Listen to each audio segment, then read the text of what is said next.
家好，欢迎来到民间故事的世界，叙述者是高朗。我们来到今天的故事，民间故事，女子闺房雨夜异响，小伙破门而入，却被眼前一幕惊呆了。李宝成家世居关外，其祖上引车贩将却集会打算，所赚之资金打细算，日积月累，积贷经营，买房置地，竟是积攒下巨额财富，成为了富甲一方的大户。家里世代都做生意，而且是从极微寒处起家，家里小辈幼年时便耳濡目染，所学仅是做生意和精打细算。如此下去，家业是不大可能败掉的。然而天有不测风云，事实上到了李宝成父亲那一代，李家已经没落。倒不是李宝成父亲不务正业，而是遭遇了人祸。那年冬天临近过年，李家大多数伙计都不在，家里热闹挂了一片灯笼，欢天喜地准备过年，却不料他们家已经被一帮匪徒给盯上了。这帮匪徒也不知道盯了他们家多久，做了非常充足的准备，摸清了李家过年时伙计少，就在年关时动了手。这些人以一个魁梧大汉为首，属下都喊他周爷。他带着人4更天时进入李家，有一个算一个，全都绑了，搜出的东西全部带走，拉了整整10车，临走时还放了一把火。火借风势迅速蔓延，李家积贷经营在一夜之间化成灰烬，就此没落。那时候李宝成刚刚3岁，被父母带着去游玩，因此一家3口躲过一劫。可家中遭遇了如此打击，李宝成父亲怒火攻心，一病不起，只靠着母亲苦苦支撑。几年以后，父亲撒手而去，母亲伤心欲绝，整日以泪洗面，久而久之竟至目盲，身体也渐渐垮了下去。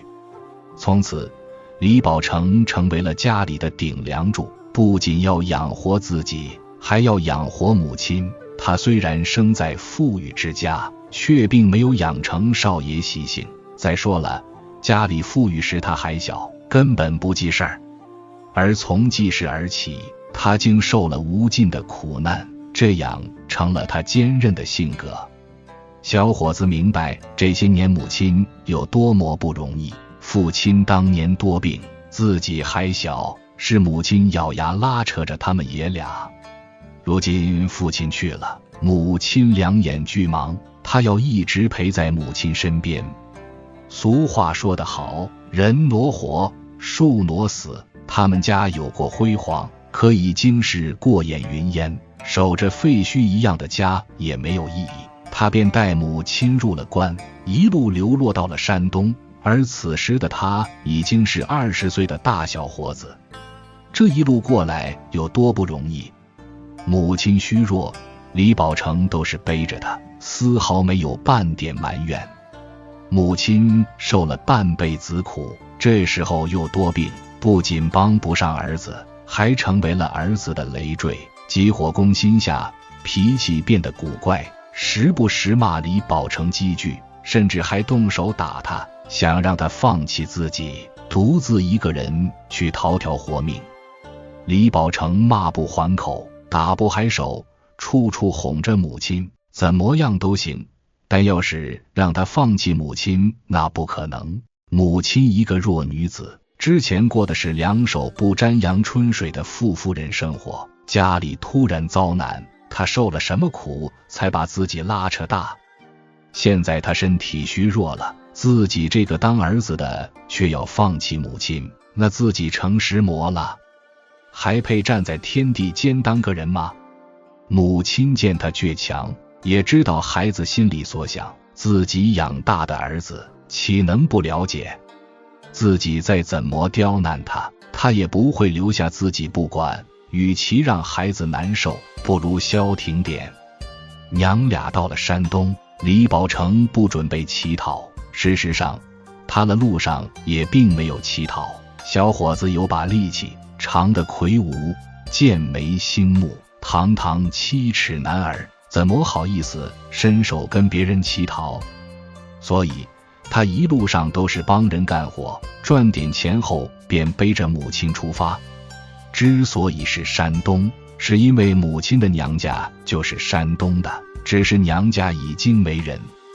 按照李宝成所想，母亲上了岁数，想念家乡，自己便带她在这里定居，等以后母亲去世，自己再另做打算。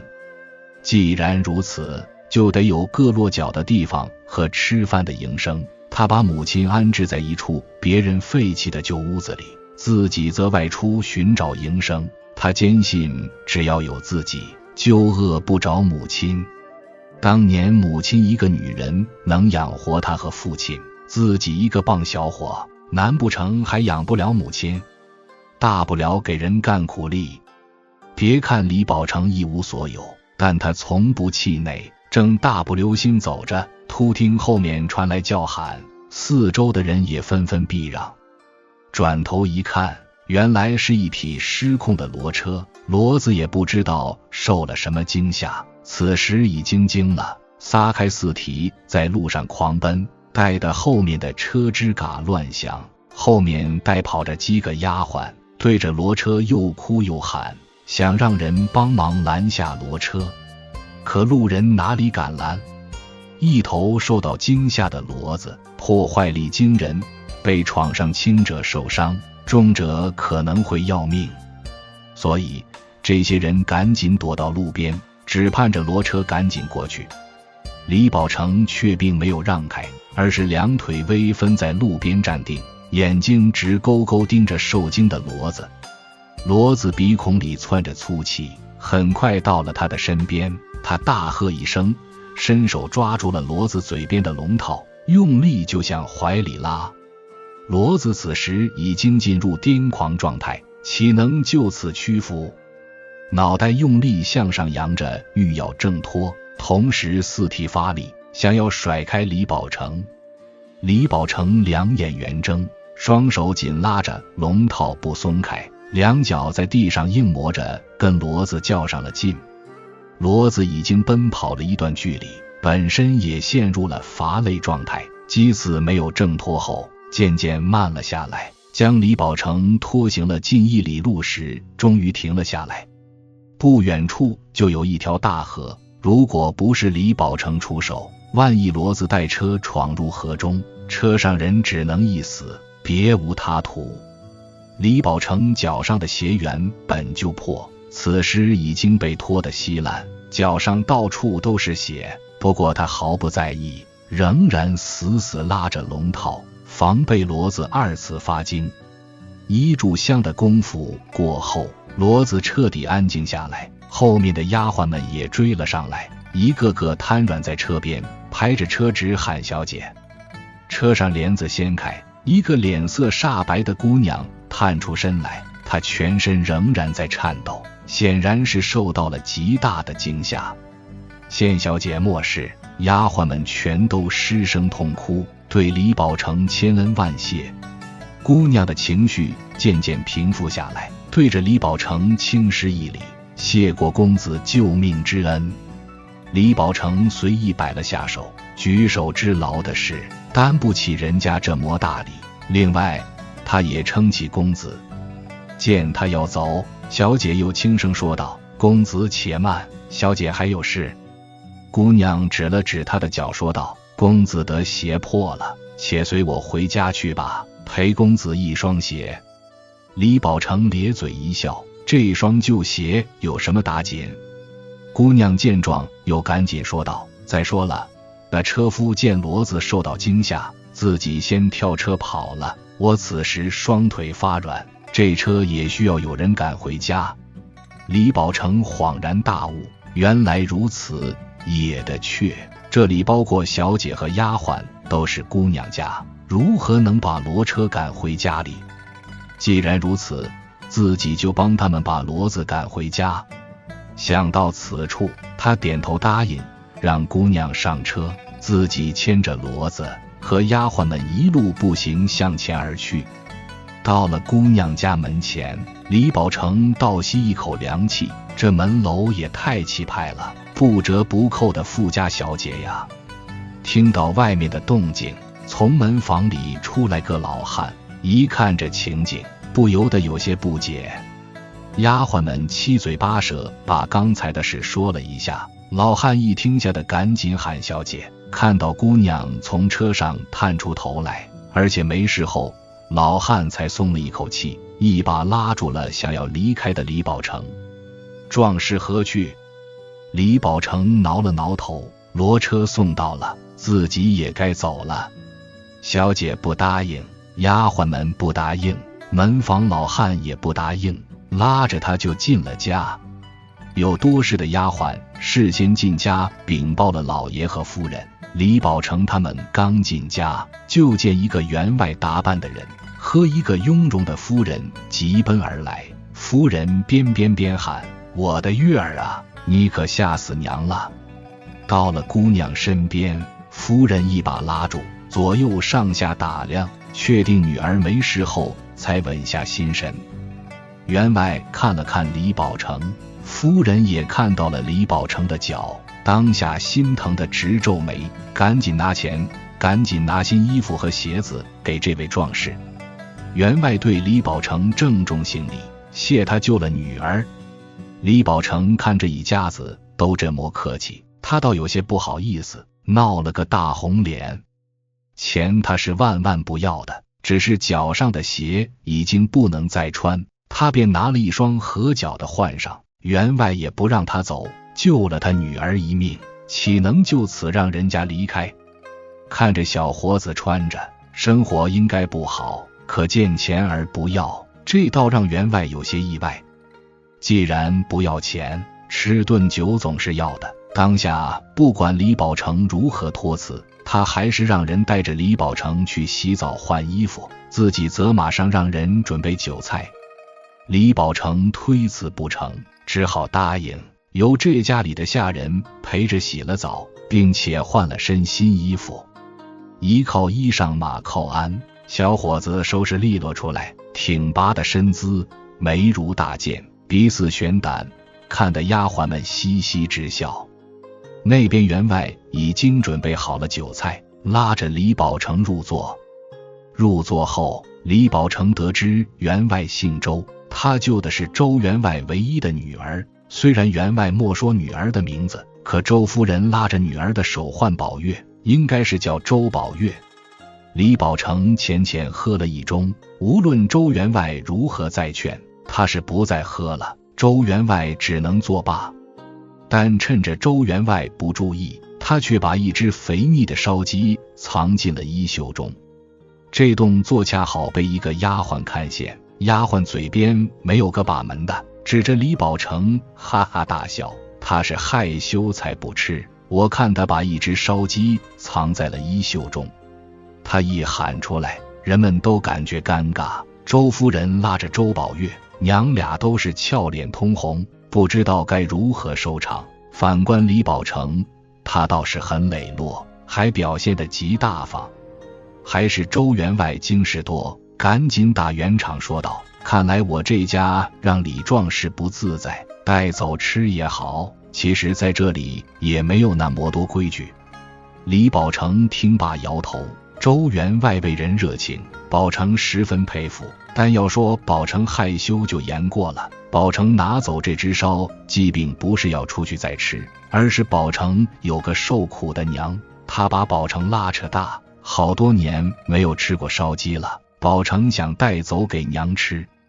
周员外简直不敢相信自己的耳朵。周夫人肃然起敬，让他说是怎么回事。李宝成可不想在别人面前卖惨，只说自己母亲身体不好，自己带她来山东老家看看，以后母亲便没有遗憾了，至于穷怕什么呢？有自己便饿不着母亲。周员外听得连连拍膝盖，如此孝子，如此不卑不亢的小伙子，他还真欣赏。周夫人听得却落了泪。一个小伙子带着身体虚弱的母亲，赶了这么多路，太让他感动了。你刚才不说自己在找营生呢？我们家这么多干活的，岂能缺你们娘俩口吃的？你这样，别找了，就在我们家吧，干点零活就行，把你母亲也接来住。听了周员外的话，李宝成大喜过望，赶紧感谢。周员外说话算话，吃喝完毕后，李宝成把母亲从旧屋子处接来，算是在周员外家落了脚。周员外也没有给他安排具体的活，不过他可闲不住，挑水、劈柴、喂骡子，甚至是周宝月外出时赶车，这些活他都干。他这是性格使然，另外他也对周员外心存感激，别人都是一个人干活，拿工钱后是一个人吃饭，他干一个人的话，人家周员外不仅给钱，还给他和母亲两人吃饭，他得多干活才行。一晃他在周家已经3个月时间，他对周家也熟悉起来。周员外是做蜀锦发的家，平日里积德行善，人们提到他们夫妻2个就竖大拇指。另外，周员外还有个多年不见的兄弟，不过这个兄弟是收养的，虽然他们父母把这个收养来的孩子当亲儿子养，但他们兄弟2个当年闹得不愉快，因为那人老是干坏事，后来就被他赶出门的，已经好多年没有回来过了。生意做得好，家境富裕，周家名声落得还好，周员外似乎春风得意，顺风顺水。不过周员外也有别人眼中的不如意，那就是子嗣不旺。他们2口子膝下就只有周宝月这么一个女儿，周夫人因此心生愧疚，多次劝周员外在那依房小妾，也好为周家留下根苗。可是周员外没有这么干，多年来没有答应，是周宝月为掌上明珠，这也是为什么李宝成救了周宝月后，周员外2口子那么感激。李宝成母亲双眼皆盲，而且身体虚弱，在周家什么也不能干，等于是白吃白喝。人家周员外毫不在意，周夫人还是不时找他来说话聊天，连周宝月也会过来跟他聊天解闷。李宝成知道他们娘俩是遇到好人了，周员外一家人品是真没得说，富而不骄，他只有多干活才能对得起人家。6月初8，天气虽然阴沉，却闷热得如同下火。这么热的天，李宝成也闲不住，喂完骡子后，拿着斧头劈柴，没多久，全身衣服就都汗透了。天上响起一声闷雷，这天气是憋着一场大雨，雷都响了，雨还会远吗？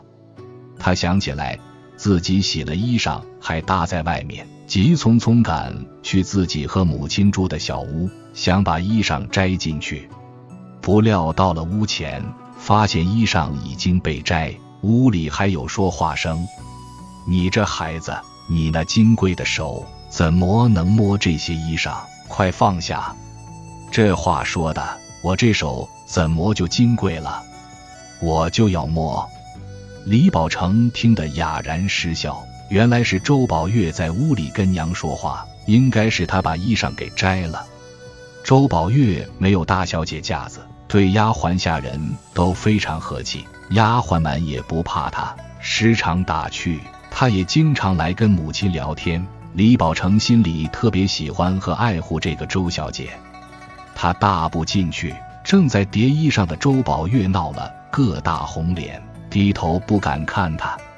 他舀起一瓢凉水，咕咚咕咚喝进肚里，一抹嘴对周宝月笑道：周小姐，我这衣裳上可都是虱子，你小心跳你头发里。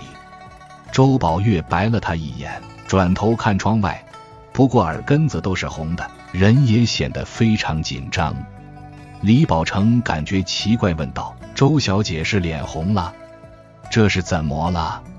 周宝月更加尴尬，一跺脚跑了出去。李宝成感觉莫名其妙，母亲却面带笑容，自己这个儿子啊，如一块生铁一般，哪里懂得许多别人心思。不过当娘的还是不点破，毕竟人家周宝月是周家大小姐，这件事万万不能提。周宝月走了，李宝成跟娘说了一阵话，一直到天黑后，天下起雨来。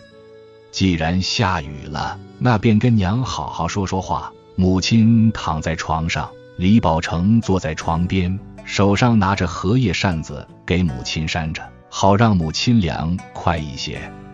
母亲慢慢睡着，李宝成张嘴打了个哈欠。天下着雨，也没有什么火，自己也早点睡。不过尚没有躺下，他突然想到今天劈的柴还在外面扔着，下雨会淋湿，自己得去收拾起来盖好。他当下就出了门，去盖那些劈好的柴。周宝月这时候也没有睡着，他在刺绣，天上下着雨，还有闪电，满怀心思的他放下针线，叹了口气，望着窗外的雨发呆。他喜欢李宝成，但他不敢跟父母说，李宝成是他们家的一个伙计，他是周家小姐，他怕母亲和父亲会反对，到时候李宝成连在周家都不再可能。可是这种感觉太煎熬了，他这些天睡不着，却又没有任何人可说，明显有些憔悴了。就在此时，天上一个闪电，由于闺房在最高处，他看到了正在盖柴火的李宝成。这个傻子，这个憨子，家里那么多柴，这些淋湿了还有别的能烧，就非得下着雨去盖。淋病了怎么办？周宝月气得跺脚，思来想去，他悄悄下了楼。李宝成可没有想这么多，他把周家当成了自己家，既然劈好的柴，就不能让雨淋湿。收拾好盖完，刚要回去，一转身，冷不丁看到周宝月在后面站着。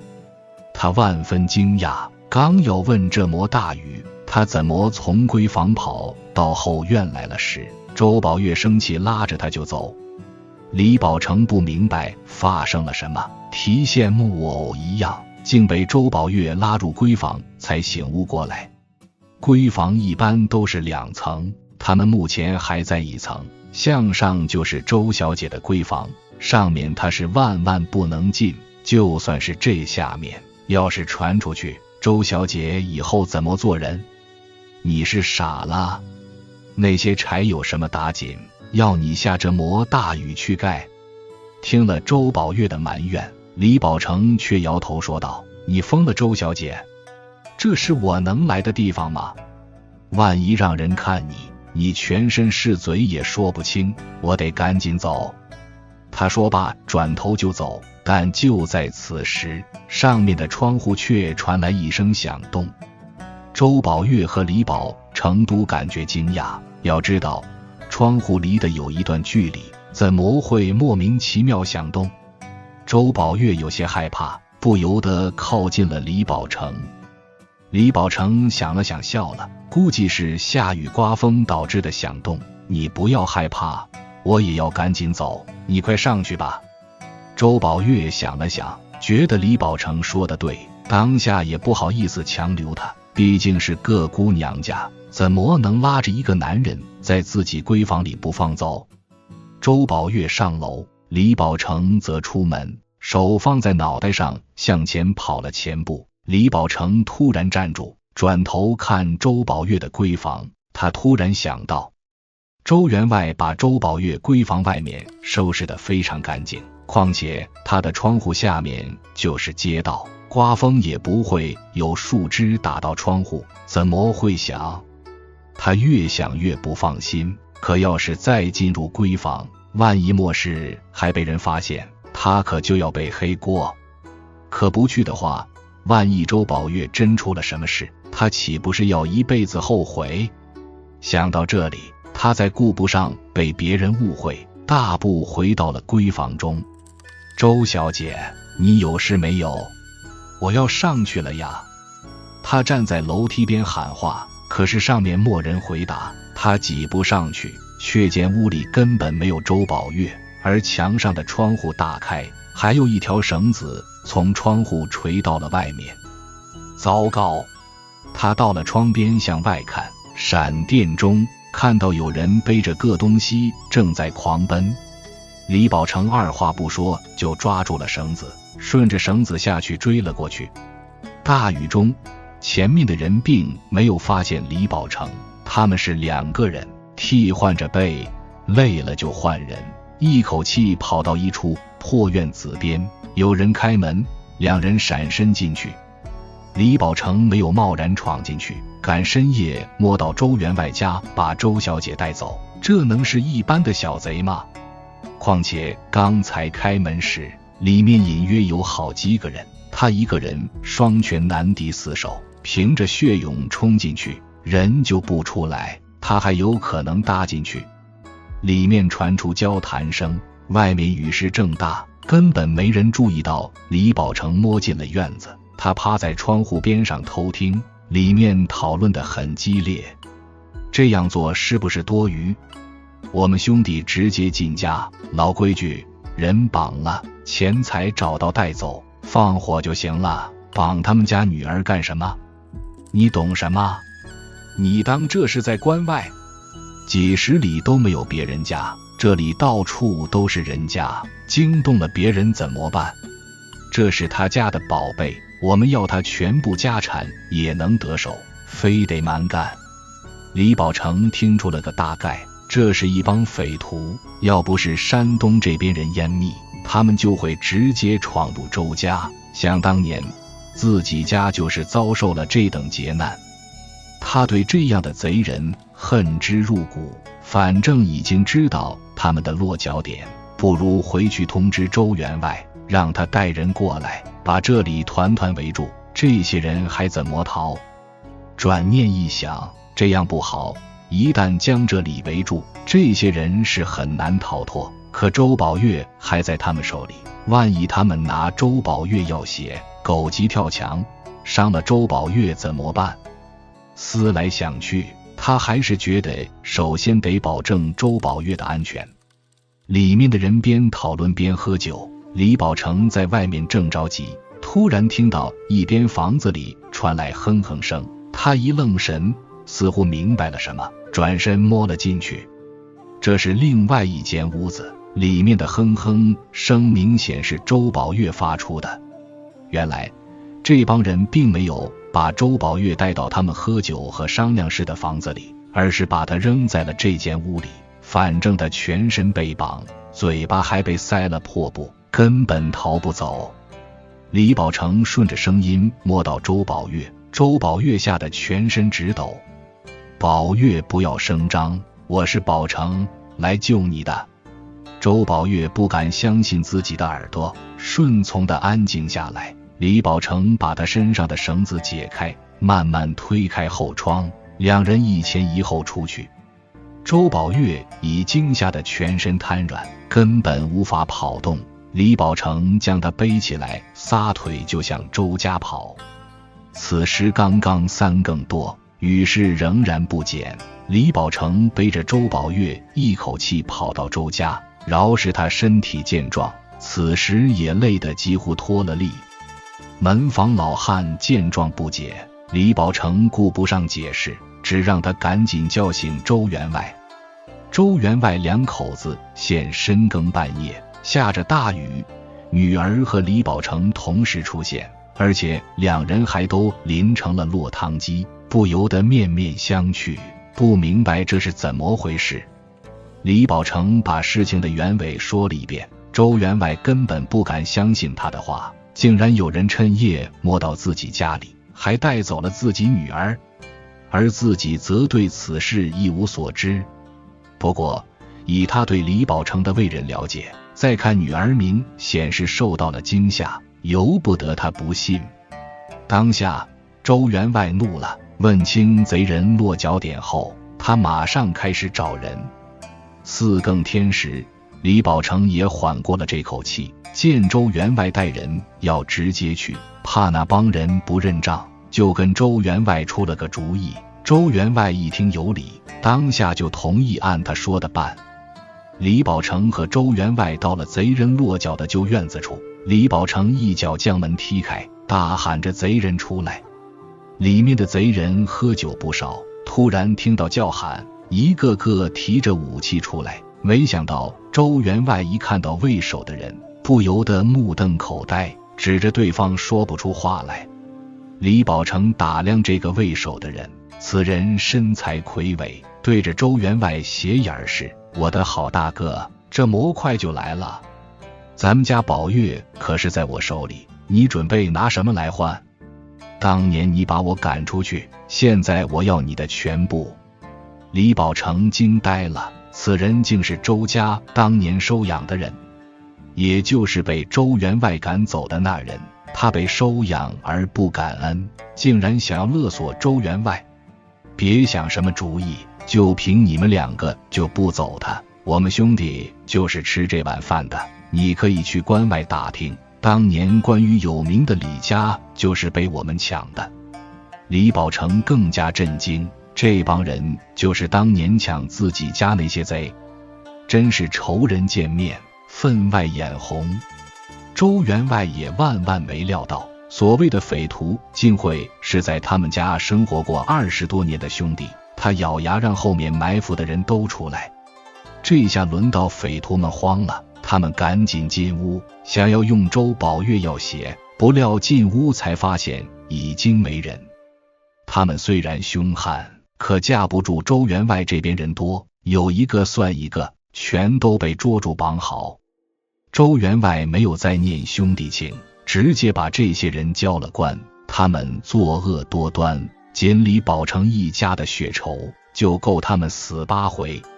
李宝成2次救周宝月，而周宝月的心思，周夫人最是清楚，两口子都不是嫌贫爱富之人，况且李宝成的人品他们都已经见证过。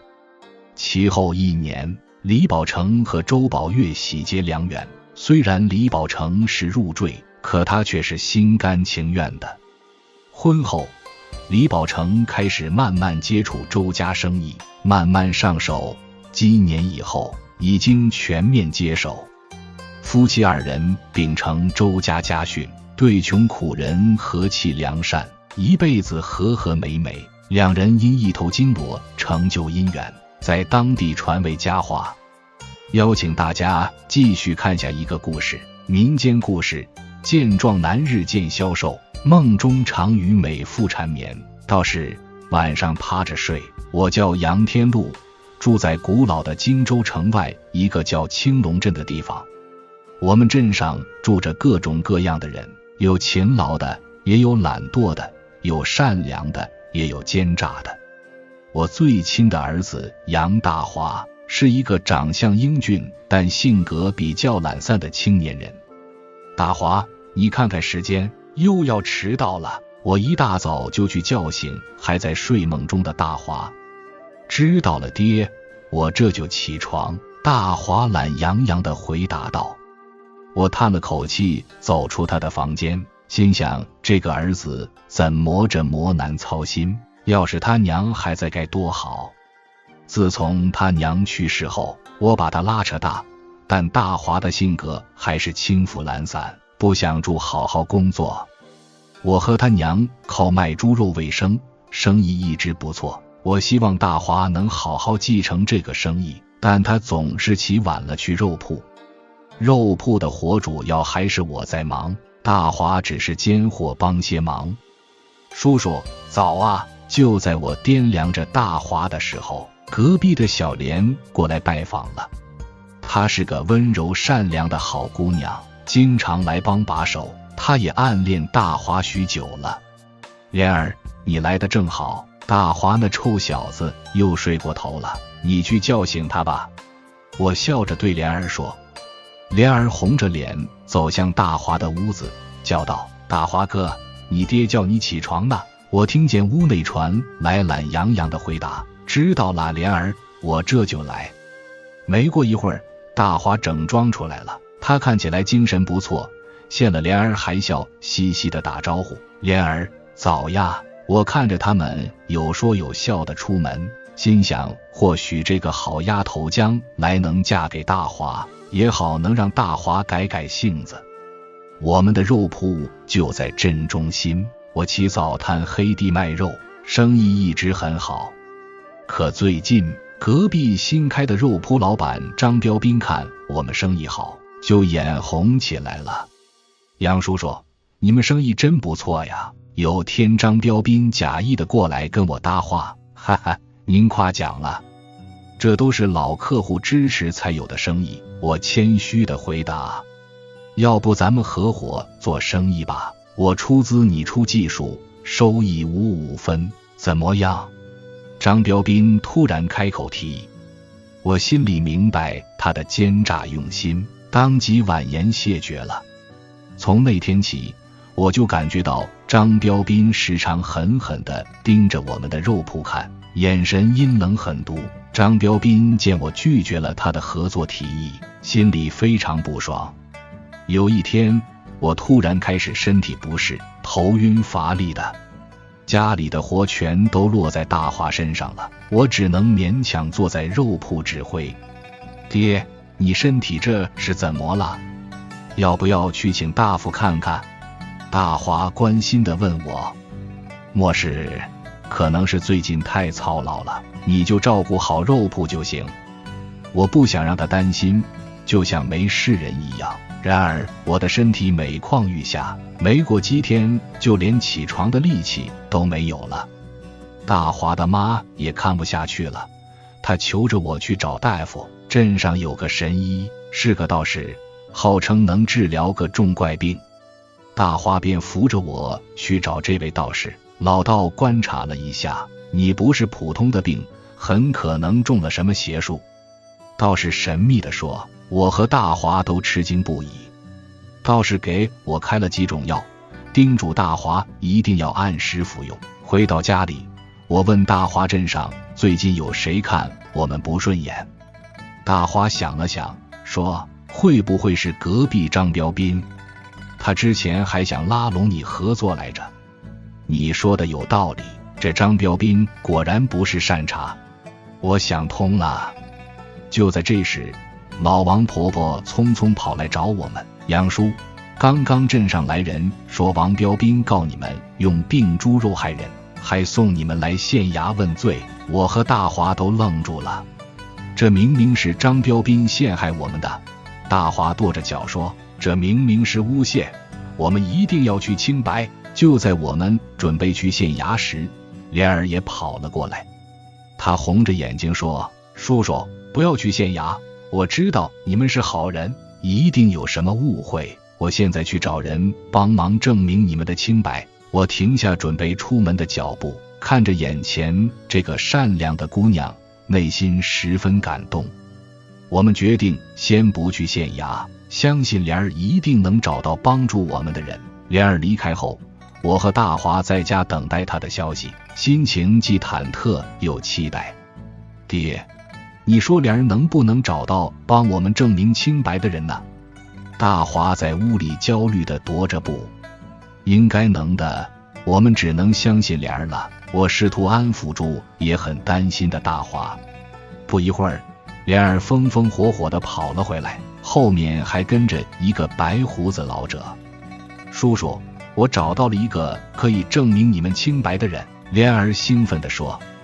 我仔细打量住这个老者，看着眼熟，但一时想不起来了。老者微笑着说，杨叔叔，你认不出我了吗？我是你的老友陆昆山啊。我恍然大悟，原来他是我的老朋友了。我们激动地拥抱在一起。原来陆昆山是个游医，多年前曾在我们镇上待了一段时间，后来离开了。我跟他成了好友，他这次是路过镇上，听说我得了怪病才来看我。杨叔，我听莲儿说了你们的情况，你放心，我一定会帮你们证明清白的。陆叔说道。第二天，陆叔来到县衙，找到知县大人，把我们的情况说了一遍。知县大人听完，派人将张彪斌抓来审问。在陆叔和莲儿的帮助下，张彪斌很快就招认了他是因为嫉妒我们生意好才诬陷我们的。知县大人当即判处他入狱，我们也洗清了所有的罪名。多谢陆叔，我和大华感激涕零。应该的，你我都是多年的老友，我怎能眼睁睁看着你受冤枉？陆叔拍拍我的肩膀。从此之后，我和大华重新开启肉铺，生意比从前还好。莲儿经常来帮忙，他和大华的感情也越来越好。在张彪斌被送进监狱后，我和大华重新开启了肉铺生意。大华和莲儿的关系也越来越近了。一天，大华邀请莲儿一起去郊外踏青，莲儿羞羞答应了。莲儿，谢谢你当时相信我们，还四处奔波帮我们找人证明清白。一路上，大华不停地感激莲儿。大华哥，你和叔叔都是我最亲的人，我当然要帮助你们。莲儿腼腆地说。两人来到镇外一片绿油油的田野前，坐在堤岸上欣赏风景。这里景色真美，莲儿感叹道。不及你美，大华突然说。莲儿听了脸红了，低下头不敢看大华。莲儿，我一直很佩服你的善良和勇敢，你愿意嫁给我吗？大华鼓起勇气说出了心里话。莲儿惊讶地看着大华，眼中充满了喜悦。大华哥，我愿意。两人红着脸，在芳草萋萋中拉钩为誓，定下了婚约。回到镇上后，我欣喜地接受了大华要和莲儿成亲的喜讯。太好了，你娶了莲儿，她一定能帮你改掉懒惰的毛病。我高兴地说。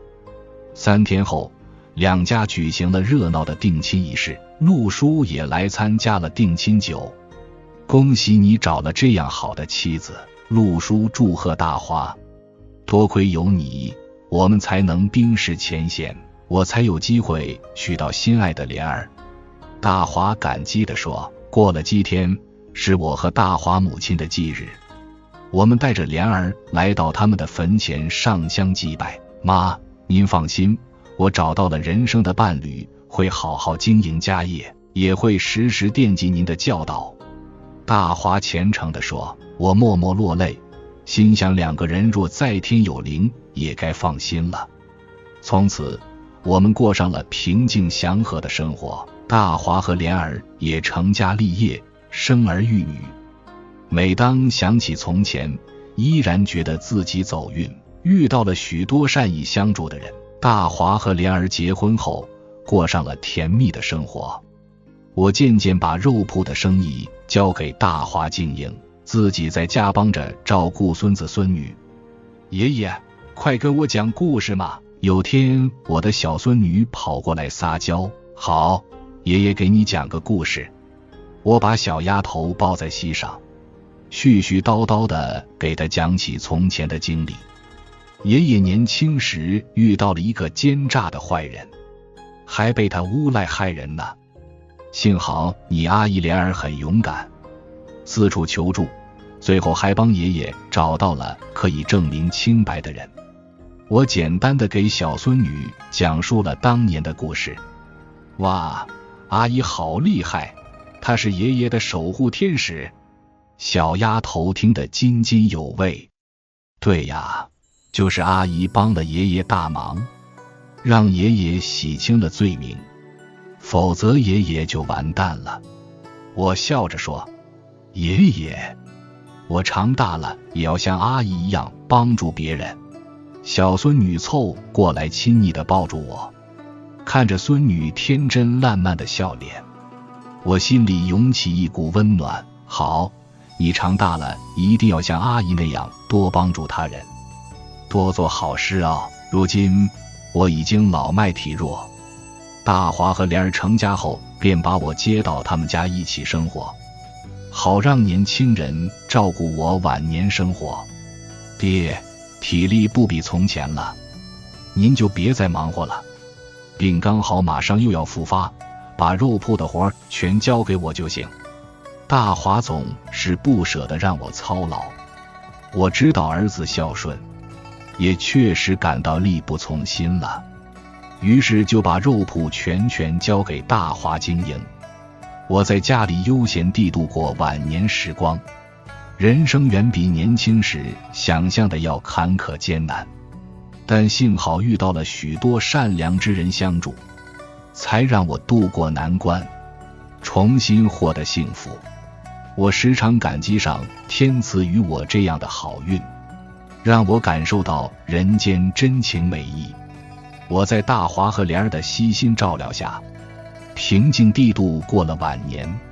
终于在一个秋高气爽的早晨，我咽下了最后一口气，舍去了人世间的牵挂。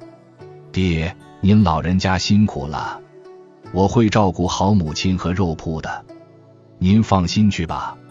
大华跪在我的床前，泪流满面。我的葬礼很简单，按照我的遗愿，葬在我夫人的身边。大华为我在墓前立下一块简朴的墓碑，杨天禄之墓，杨大华立。爹，您放心，我一定会好好经营肉铺，传承您的手艺。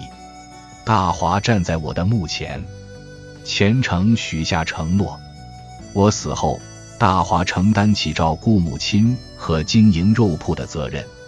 他一手掌柜，一手击刀，生意越做越红火。